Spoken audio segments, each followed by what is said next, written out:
So how do you go about choosing the right reverb for the right song? That's what I'll talk about in this video.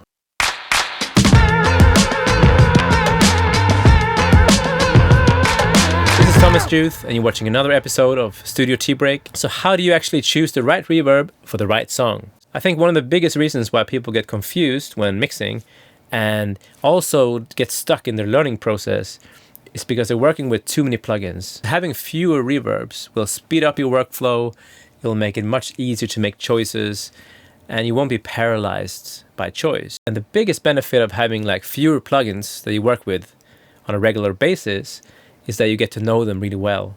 Then you can start to create a database in your head of different settings and presets within these plugins that you can then connect to different moods. You might get to a point where you have a few happy reverbs or sad reverbs or in between and all kinds of moods that you've sort of memorized from these plugins. And then you'll get to this magic point when you can start to connect one reverb's mood to one song's mood easily and fast.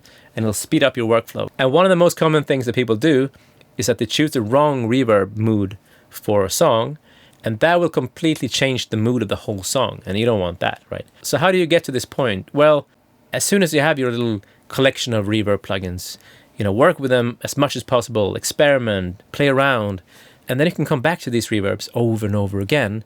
And that's also good for you developing your own distinct sound as an engineer or producer. And I personally believe you only need 3 plugins in your toolbox. Because if you think about it, back in the 60s and 70s, they would have a plate and a chamber, and that was it. And they did pretty good stuff. So you might be curious now to know what's in my toolbox. So the main goal here is not to tell you that you should use the same as me or anybody else, but you might be inspired and find a plugin that you like. So let's have a look.